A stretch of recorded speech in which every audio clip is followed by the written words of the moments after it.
Memo kwaba AdomTV Mahyease eso. Dwomtuni kase baako Anim Yirenkyi said na Mahyease tie na oni edi nkomo na yahwe baby ofri ni baby a waba bedro me da endpoint homeopathic clinic ase Anas Boy Enterprise Afind Production Labadi Beach Hotel me do nyina ase wo mada Roman ye di nkomo yi ebro me ntena se ne ne Anim Yirenkyi eni nkomo yi.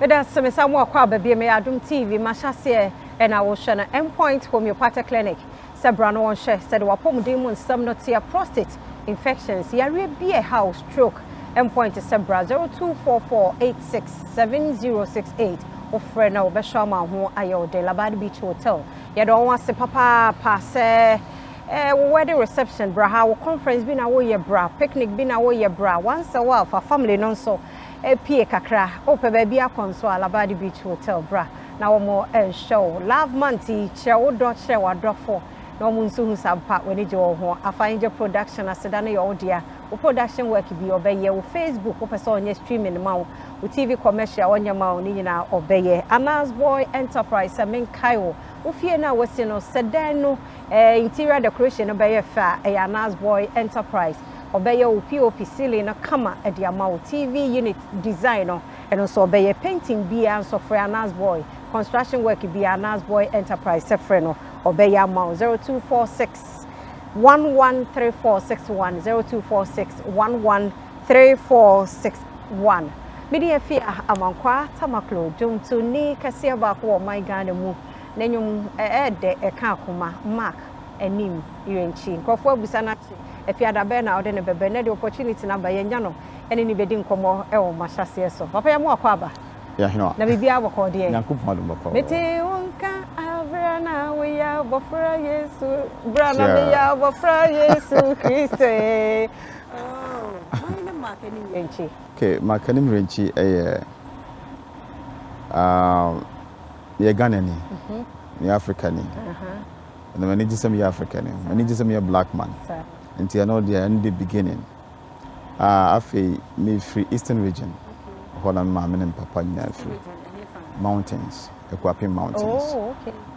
Yeah, what do you Equapi ka se bi ni and I want na oh metna ho me kapa oh right me kapa enti how na wo me how na tete me Menyini do baby answer me move to Accra and then Kumasi and other places. Yeah. Yo, Anim Yirenkyi. What school could do here? School only am kwachiri. Na the mayor ni say the imagine say unso uni scout betua lecture kan wa gina wani ma kire wa dia.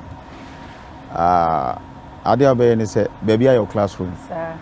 Because almost you meet them, so you can learn from them. And about the so yeah, dear, and so pocket here empty, and yes, it is empty. Yeah, and I was say, baby, I am a classroom. Timishia dear, baby, me who are walk from Mishia dear friend. Okay, who could do here? Classmates, me call elementary school. Okay, Saturday your form 4. Na form 4 elementary school form 4 anti me wie school 1987 ewo Kroba Kwan Friendly Tincom in the eastern region wo free every cocofodia or kwamho ho and me wie elementary school and me imagine say won't you know baby our person kwa baby I want to look around you see certain things a bit to me abo am what do baby I yeah this na me imagine okay yeah. From how old are you hono me vie elementary school 1987 actually na me wo teacher bia no pemasem oya so be boa me that time no na me ne ba in the class. Okay. And the band is very brilliant. Christiana Dadebo. Oh, okay. I know. Yeah, sure. and Mr. and Mrs. Dadebo, no more tinkom. You drew from two and the band of common entrance. No, of course, secondary school, and they wanted me to join say Miss Meko secondary school, but na akwanya nini ho sika community. The real school no so no. Ma me talent ni waste. Enti saa time no ka kire me say, "Uma transfer na everything ko akokro bi so." Enti okwa kwaje CMB scholarship amame. But unfortunately, okoye no, one say I'm a no. Oh, yeah. Saa time no be see no dodo a. So the saa time around 1988 there or something. Kafra. No person boa me pa. Enti eno e pa me ho. Na me imagine say no. Say uko baby na unu ho a na nche say baby a wadu ne baby. Enti look around ade bia wo ho bia betimi aboa wo. Ama watimi asosene wa brabo na wadu baby a pese okono. Wo betimi adu. Enti me say ene emesua adwuma. Okay. Enti me ba Accra. Sata na me wo cousin bi. Ono we free me nansi and sister ma. Oh. Ana wo say obi a opese onya house board. Enti memra. Enti what me buy that was around 88. Na ode me buy na ode me call nipa kro no ho. Ewo dan Somai. Kakaribo be park na side ho. Me ko fie ho enso na training at the moment into na me very hard. Say bibia sem ye bia ba bia me du bia ba bia sem misua de bia misua maye de sem ye ho. Enti me ko tuna fie ho. For a short time no me nim problem e ba ma me ni kunu ntam. Tina wo se me free ho. Oh. To be free hono ana ede me call agege dansuma agege na ma me bi wo ho me din na me refi but no shop e wo condition no de me ba shop wo say me meton ade akra enti ye tonton ade na no e na asa kono bo bi ba shop bo na ono feel say me na esanka wo say me hwe okay but na ne cousins 24 ho enti na obi afra krasi aba you cannot control those ekoba say okay mentimi anhwe yi enti no right na me free ho before na me call laboni and me call the house boy kakra baby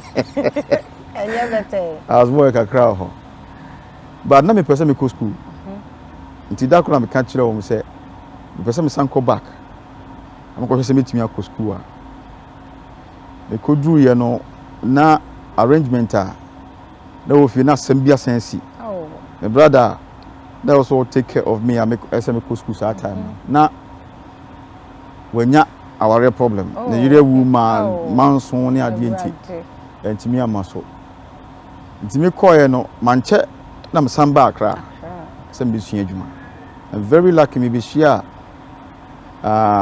madam fu bi na dem bai ono so afiri me William owuso ansa na wo say wanya chance wo baby as wo sua adwuma enti me so memra okay na me na bai actually na chance no ye me chance ni ho enti me ba na wo say me adwuma bi ansa na menyeska akosua adwuma enti chaba na ye wo baby ana ye yam moba tarazo moba na ho na me adwuma na ye din pa ye adwuma kakra na malam so na ye wo baby a ye papa moba to dam dynamite na no papa mo na ye soa efiri mu e ba abonten na me nyeska enti the master mbisua adwuma Mr. Ansandebra Jamina very good man na baby a Yeah, die very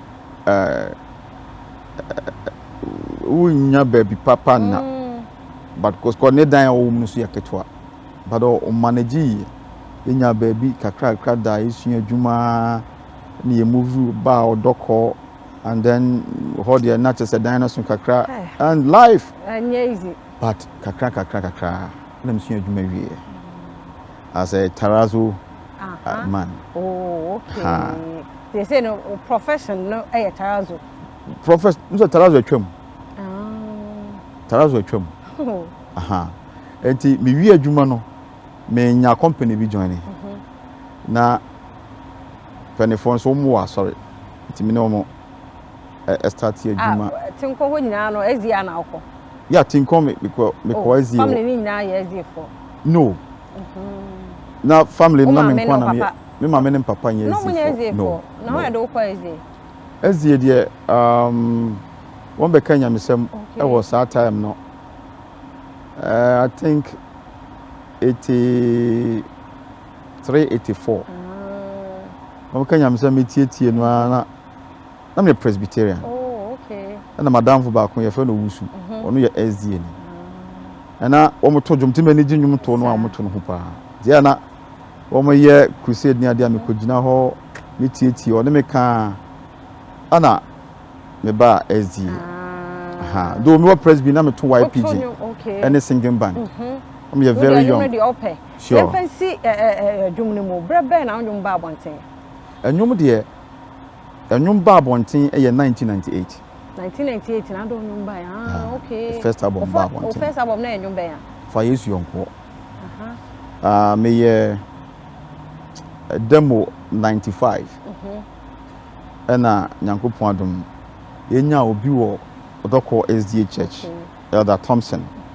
Or produce or my Sikadi Core Studio here recording.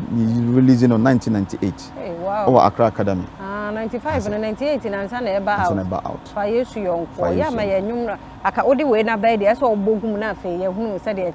And new albums na say. Albums that time no and our first album by. But up to now there are 10 albums number. 10 albums. Okay, into first album no new said and also. And num 8 that's some track cassette. It's not 8. But the ebe CD 2 ka ho. Am na 10 songs on the CD album. Yeah. Ya be kwa ba na ya hwe Yesu yonko na de atoato aso na nyum na ewuwo mu no na ya to aso. Ora ma Anim Yirenkyi na ye ne di nkomo ezi ni dwumtuni kese ba ko na hyase enye bete na wo se me kate na ho no mo so no because dwuma wa ye okwa ha no wasi ha na nye easy. Endpoint homeopathic clinic here da se Labadi Beach Hotel Afainjo Production and Nas Boy Enterprise. I mean, Kwajen Kratu ye ba ye beto aso.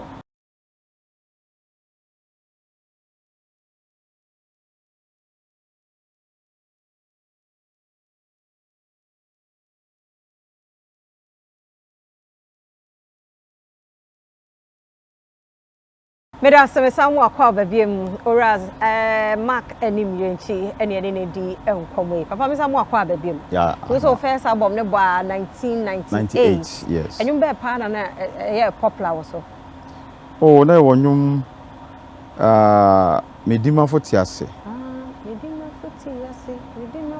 sure me kai pa sa no sa ayampa 98 sa wonyum ne ba me sister Penny free mu anytime bia over boss wonyum no me kai pa 98 ne ye bo me anka born what them sure ti me kai ya na e mare ho nyum ni nyina ya me de but me kai de me ko me sister Penny efia aw free mu ma me nyum ni bi ne yen kai ya adwen sa 98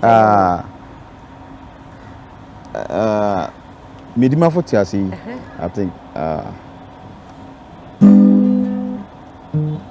Medima fotiase mini arehu biem medima fotiase menti ni subi medima fotiase mini arehu biem medima fotiase menti ni subi afeina me use medima fonu nani kumi Mini arehu bie menti ni subi. Ya kasi ya to e beto ni musa.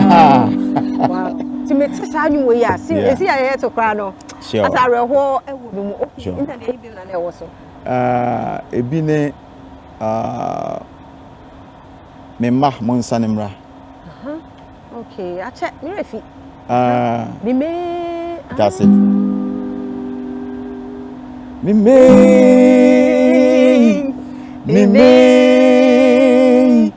Otafono ribubom misuma mimeyo miyem Otafono ribubom miyem misuma mimeyo Efisa na fidi ye kwanso ye ni jeni afefedi ye nkoa mimeya pedi ye nkoa nanso mefire mimeya mimeyintiyo ya na unya wo se de na ma wo sa ba ko na odi kan medi ma foti ase no de na si ma wo tro sa anwumre na memeyi no on se onipa sa wo fa abrabo ye di mu a ebi wa adwene mu yeah enti obia comfort zone na obetina no wotina wo comfort zone na yeah the sharpness of your brain e bafam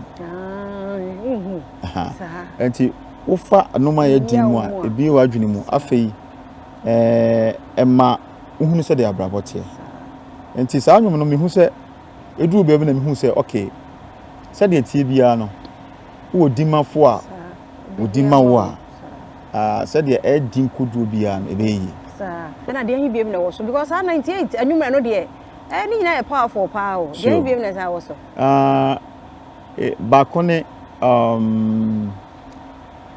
odo beni odo beni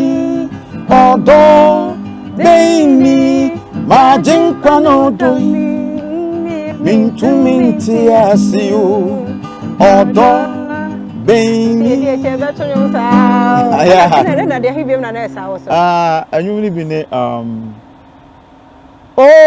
minia empa bakosukuna ebeyiyo rinche no kuna ba ewiyeyo ni obetumejina kosi ewiye no ono na obenya enkwa botiro ono na obenya enkwa botiro oh yeah continue na one out yeah yankopon Adom wow enti next album no ba year be next album no ba 1999 99 yeah. That's 1 year later now sad ba okay and also over kind where was we no title me David okay David ejumni bi ne semi de me hu to Yehowa so na se etuwe odi mi hwamoa eni na mani da so asan efise ono ohun okay David so na sanyo no o tell that bomb no ba year be tell that bomb about 2001 okay and also na enyum be no wo so tell that bomb ne fache ori fo fache okay eno ne de bi ase no na Ghana for kai pa sa bomb no eba kese pa actually take kese pa ati iba be ko nim say eno ne first album yes but eno nye ori fo fache sure eno dey na see ya wo tro sa no one be see your life no I'm say Mahyease I'll come out with a full story because more evidence being present the show okay I'm the chere the basa and the film buy and you the film buy nipa bomo okay be what I see is say bonny cross you was sitting more you bet me film buy people okay intima bonny and keep under bonny no so because wait me free mo ba ma o de bibia free mu e de ama obi ama ono nso nkosa ate bien apart from fashion dey him na also kasamame e was so kasamame sure my simi to me ni na wura oba tampa kasamame my simi to me ni na wura Oba tampa Yesu. Okwa ahuche bi ma na was Awurade kasa ma. Sure. Who's that time no? 99 2000 me call problems again. Okay. Na nipa bi bebre kwa nim say bia me singing career no be awie. Okay. Because it be a conspiracy. Oh. Ne it be ade no you how to me ya bibi etia wa. Onim say the tia no e de betumi ekun. Sa. No be see. Sa. Entina e wo se Nyankopon. Ekasa. Okasa anzo. Oh yes. Sa album no. Na Yesu tia so. Oh, okay. But we are recording no split here. And he Yesu tia se. If we so ne some other songs. Okay. And no bar the following. Adentia.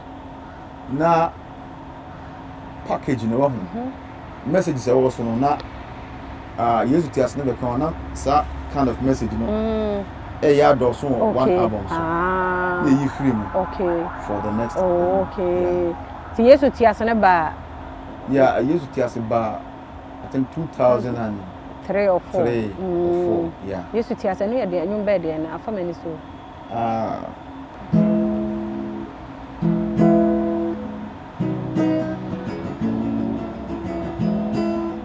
Afuna sini busu obahania. Obahania mama. Oh. Wasini busu obahania ma. Ejidi atonsu. Afa kwania sanyina so se. Adumi mi Nyankopon obo mi. Nam nipa no nsem so no nam se mi. Onam nipa no nsem so nam supa mi. Aso watafo shema bia huwo kosudi mpa Yesu Kristo ni retchifo se wasopa men su kosi sempa Yesu Kristo ni me yeah, I see. You. That's a Yesu tiase. Nti na sa ko ansa ohaw bi na okoko mu no. Anim guase aba. Ti eho no so anyum be bi na na wo so. Anyum Yesu tiase no so na yo other songs are I don't know, you compare it from other some new songs. Yeah. Oh, okay. We be fiam pan. Tu fi Yesu tias na akọ de he. Yesu tias so na me ba kai. Kai ne de me ya na me we kai na me kai. Kai ne so na it sounds like Anim Yirenkyi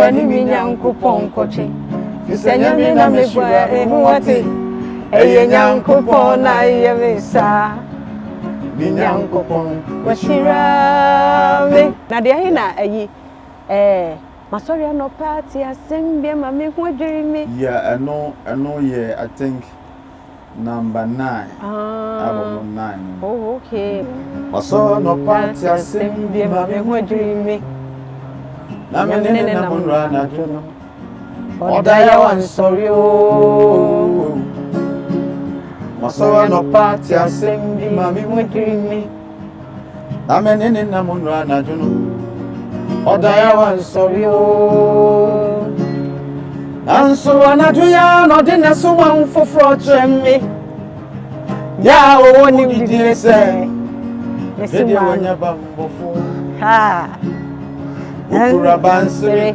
kura boduya Moto maybe ya wenye ni da so se afede wenye bambofo papa bi afi eba ne sen no de fo wa owo sika papi sida papi twan wa fesu ehia fa hemfo no otumi wo mpetu ya yasira na tuya na wase kuma bi twa de tempense hia no achi wa ba fam woso wa kwa dadi na asami pa ena mama nyanti asese ade ayamfasi kantono yamfasi kamo baya awo ayo wasimnimse eye enti kura last album na de kura last album no I think no me call in Canada oh okay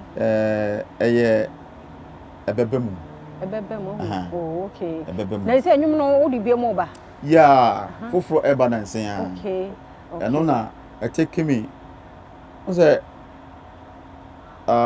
the to say they released in 2011 okay 2011 like 12 years ni yes I think I was baby that's it oh what day message ana media ba nyina no we na restrictions wo ho pa a lot dey minya ho dreams and visions for the period about 5 years now but na me nya munti asem Jimmy started working on it a crash second time a crash yay cuz he said somebody was sent from maybe say an angel was sent from Israel to come and interpret it to me okay and so na me tia here okay and I'm starting here and I feel maybe I feel no we be every mo said aben free sabri a copy made yet okay now you're ready a full album yes okay and you're about 25 now also hey sir yes but yeah you be releasing there's a 14 okay yes you kakra yeah from next week we be start aba we in a single sir dia maye ya da say be launch afi bibi aba agama ke fa unsi ha adwum de udu machi de beto a but ya da se ya da se senen so wasase oni ye de hu nkomo ya da se papa ba se wanya ska free mu so oh yes say kakra ye koba nyina eno ana so tene ya be start ya no bi anwuma adwuma na we dan say me the building aka ho okay bibia fa building ho de ba we betimi ayama no nkofo whole company yeah very strong Amisha ora ma Anim Yirenkyi jomtuni kese ne na hyase oni ye di nkomo no anas boy enterprise ya da Selabadi Beach Hotel Afainjo production Endpoint homeopathic clinic Maureen ne ye miti no kama de ma me con professional makeup o mo product ni bi na me de twi me ni me do bi aseda se ne nkwa hoden wo ho a ebe se hia